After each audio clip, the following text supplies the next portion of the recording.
नमस्कार दोस्तों, स्वागत है आपका टीवी 24 नेटवर्क में और मैं हूं अजय सिन्हा। बिहार में सर पर चुनाव है, लेकिन उससे पहले नीतीश कुमार को बड़ा झटका लग गया है। दरअसल जेडीयू के विधायक ने आरजेडी ज्वाइन कर ली है। मैं बात कर रहा हूं बिहार के परबत्ता से। जदयू के जो विधायक हैं डॉक्टर संजीव कुमार, उन्होंने आरजेडी का दामन थाम लिया है। सीधा चुनाव से पहले झटका बताया जा रहा है कि जेडीयू को यह तगड़ा झटका है। अब आपको बताएं कि 6 अक्टूबर के बाद किसी भी समय तारीखों का ऐलान हो सकता है, आचार संहिता लग सकती है और उससे पहले नीतीश कुमार ने अपनी आखिरी कैबिनेट बैठक भी की है और इस बार 2500 करोड़ रुपए बांट दिए हैं। जी हां, 2500 करोड़ रुपए। आपको याद होगा कि अभी हाल में ही प्रधानमंत्री नरेंद्र मोदी ने वीडियो कॉन्फ्रेंसिंग के जरिए 7500 करोड़ रुपए 75 लाख महिलाओं के खाते में ट्रांसफर किए थे, यानी महिलाओं को 10-10 हजार रुपए दिए गए थे। वहीं अब कैबिनेट बैठक आखिरी हुई नीतीश कुमार की और उसमें 2500 करोड़ रुपया बांटा गया है महिलाओं के खाते में। महिलाओं को 10-10 हजार रुपए दिए जा रहे हैं। इसे विपक्ष सामूहिक रिश्वतखोरी बता रहा है, कह रहा है सामूहिक रूप से वोटों की खरीदारी कर ली गई है। आपको सबसे पहले बताएं कि जो डॉक्टर संजीव कुमार हैं, जो जदयू का दामन छोड़ के आरजेडी में शामिल हो गए हैं, इसे बड़ा झटका बताया जा रहा है नीतीश कुमार के लिए।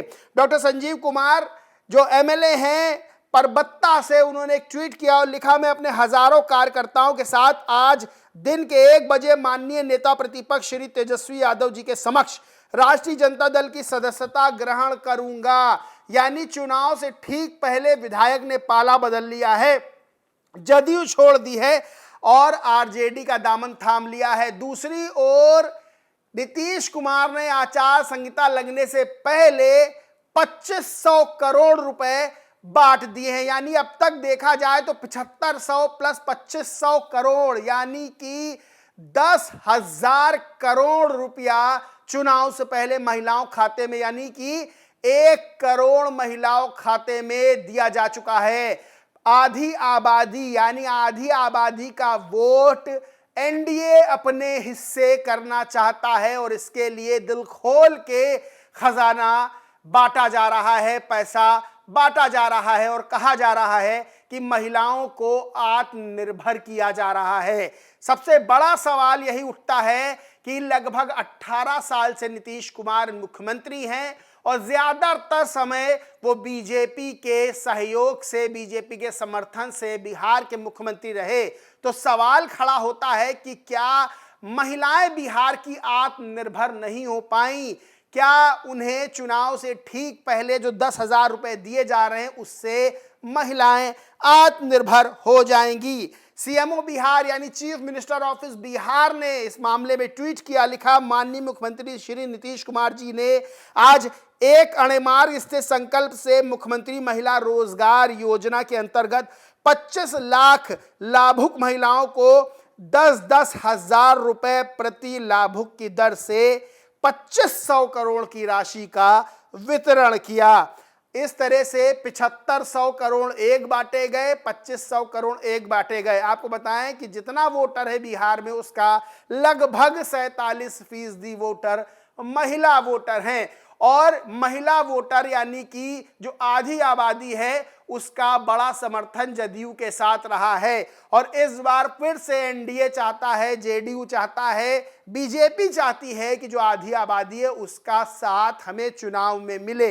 विपक्ष इस चीज को लेकर तमाम तरह के आरोप लगा रहा है और कह रहा है कि चुनाव से पहले इस तरह से 10-10 हजार रुपए खातों में भेजा जाना महिलाओं के, क्या ये सामूहिक रिश्वतखोरी नहीं है? क्या ये सामूहिक वोटों की खरीद नहीं है? दिलचस्प बात यह है कि नीतीश कुमार ने बाकायदा पैसा ट्रांसफर करने के बाद मुस्कुराते हुए कहा कि चुनाव में हमें भूलना नहीं, चुनाव में हमें याद रखना। सीधे तौर पर 6 तारीख को कहा जा रहा है कि 6 तारीख के बाद आचार संहिता लग सकती है। उससे पहले नीतीश कुमार ने आखिरी कैबिनेट बैठक की, इसमें दोनों उप मुख्यमंत्री मौजूद रहे। दिलचस्प बात यह है कि बिहार में इस वक्त बड़े बड़े मुद्दे हैं। 243 सीटें हैं विधानसभा की और 243 सीटों में 122 सीटें पूर्ण बहुमत की सरकार बनाने के लिए चाहिए ही चाहिए। और बीजेपी जदयू पूरा जोर लगा रही है कि किसी भी तरह से जीत हासिल की जा सके। खैर, चाहे इंडिया अलायंस की बात कर लें, चाहे एनडीए की बात कर लें, सीट बंटवारे को लेकर अभी तक तस्वीर साफ नहीं हुई है। कथित नाराजगियां भी नजर आने लगी हैं। सीट बंटवारे को लेकर हर राजनीतिक दल चाहता है कि हमें 20 सीट 25 सीट मिल जाए तो हम भी रस्साकशी कर लें। छोटे दलों की मैं बात कर रहा हूं, बड़े दल तो 100-150 से क्या कम लेंगे। इस तरह की मांगे उठ रही हैं कि अगर सबकी इच्छाओं के अनुसार सीटों को जोड़ दिया जाए तो 243 क्या आंकड़ा 300 के भी पार हो जाता है, लेकिन सीटें हैं 243 और उसी में से सबको सीटें देनी है, सबको खुश करना है। मुद्दों की बात कर ले, बिहार में वोट चोरी का मुद्दा विपक्ष के द्वारा उठाया गया सबसे बड़ा मुद्दा है। SIR यानी कि स्पेशल इंटेंसिव रिवीजन, मतदाता पुनरीक्षण अभियान।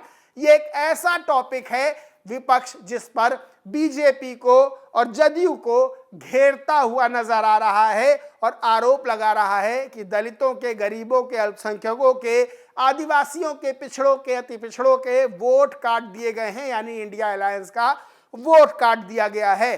वही बीजेपी और जेडीयू ये दावा कर रही है कि हमारी सरकार में बिहार का विकास हुआ, महिलाओं का विकास हुआ, प्रदेश का उत्थान हुआ, तो हमें चुने और हम फिर से प्रदेश का उत्थान करेंगे।